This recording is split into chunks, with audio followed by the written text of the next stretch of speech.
On est au 72e jour. Iyum shegia bemikre leozne acherim. Donc un iyum, un danger, que par hasard c'est arrivé dans les oreilles des autres. Mikre barou, shebo nidrash le saper bignut adam. Donc un cas où c'est clair qu'on doit parler négativement sur une personne. Ve'enze lashon hara ki hu ka'asher bemikre nishma oto adam betichnuno le nezek kolsheu. Pourquoi c'est pas du lashon hara? Parce qu'on sait que quelqu'un il commence à être metachnen, il programme ici de faire un sale coup contre quelqu'un d'autre. Av ki rainu sheka'asher yehudi alul liot besakana mutar lesaper afilu dvarim mikli sheni. Bien qu'on a déjà vu auparavant que si quelqu'un il risque d'être en danger, même qu'on a entendu de cliché, pas de clirichon, donc on a entendu par l'intermédiaire de quelqu'un, on a le droit de le raconter à la personne et d'avertir la personne. Il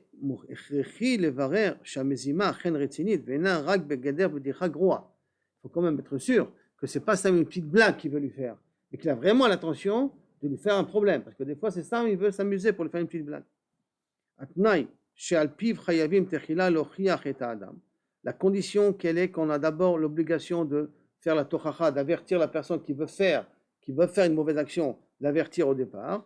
Ce qui on a l'intention de parler. Et là, une petite coula qu'il nous fait, c'est quand est-ce qu'on a une obligation de faire un reproche à quelqu'un.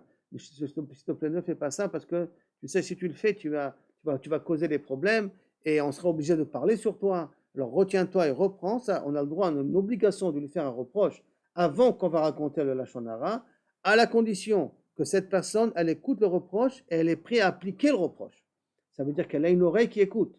Mais im barur shu lo yekabel et atochacha, si c'est sûr que la personne on va essayer de l'avertir, écoute, c'est pas bien que tu te comportes comme ça, il n'en a rien à faire de ce que je vais lui dire, lo yekabel et atochacha, et lo chicho. כי הדבר אך יגרום לו לשכלל את תוכניתו, כדי שמזמינתו לא תתגלה. On n'a pas l'obligation de l'avertir parce que de peur qu'il va dire ah, mon programme il a été su, donc il va ruser pour essayer d'arriver à ses finalités d'une façon beaucoup plus intelligente, que là on risque de moins s'en apercevoir. Par conséquent, quand quelqu'un, on sait que si quelqu'un il a l'intention de faire quelque chose de mal à quelqu'un d'autre, et que si on va lui parler, il va nous écouter, alors on a d'abord une obligation de lui parler, écoute, sors de ça, arrête ça, le déconseiller, sinon on va être obligé de dévoiler ton secret et tout, et il nous écoute, c'est bécéda. Mais si on sait, tu vas dire, ah, mon secret était connu et à cause de ça, il va venir à trafiquer un nouveau plan, alors là, on n'a pas l'obligation de lui dévoiler qu'on est au courant de ce qu'il veut faire.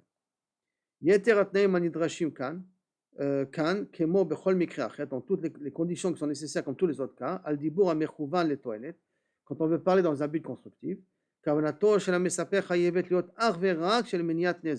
notre intention doit être uniquement pour éviter un dommage. Et pas le plaisir d'avoir évité un nezek. Des fois, les gens, ils ont un plaisir d'être des sauveurs. C'est moi qui vais être le sauveur. Si ton lashon hara que tu veux dire, parce que ça te fait un plaisir d'être toi le sauveur, à ce moment-là, tu rentres dans une problématique. Mais si ton but à toi, c'est vraiment pour sauver l'autre, pour éviter que l'autre il ait un dégât, uniquement que sur ça, à ce moment-là, c'est mouta. זה בעיה. ואם קיימת דרך אחרת שבה אפשר להימנע מגילוי זהותו של המתוכנן במזימה זו, כי אז יש לנקוט בזה. On sait très bien que si on a une possibilité de dévoiler ça d'une autre façon sans dire le nom de la personne, c'est préférable. Et mashma, que si maintenant, d'une certaine manière, j'ai les deux en même temps, c'est que ça ne baya, parce que ça voudrait dire que j'ai un plaisir du lashon hara que je vais dire. Il faut passer par une autre personne. Parce qu'on a le droit de passer ça par un cliché. Oui, mais là, ce ne sera pas moi le sauveur. Ce ne sera pas moi le sauveur. Mais il faut quand même sauver la personne. Il faut faire attention. Hein? Je comprends la problématique qu'on va risque de se causer là-dessus. De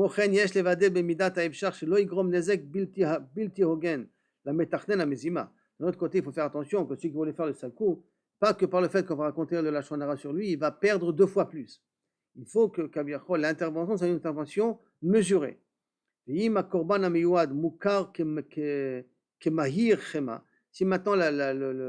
le korban, ceux qui risquent de subir le nezek, mais c'est quelqu'un qui est mahir chema, qui s'énerve très vite, et que si on va lui raconter, il risque de se venger tout de suite. qui az en le daber ito, qu'à ce moment-là, on ne peut pas parler avec lui. Parce que si tu vas lui parler, ça va encore faire monter tout en neige, et tout ça, ça va créer plus de dégâts qu'autre chose, parce qu'il va vouloir se venger tout de suite. Yesh limtso drachim acherot kedei lagen alav. Il faut trouver d'autres moyens pour pouvoir le protéger. Mais bli les saken et bala mezima, sans pour autant causer trop de nezek à celui qui avait l'intention de faire un mauvais coup. Prat mikre shebo magia tichnuno shel bala mezima leoznai acher bli kavana.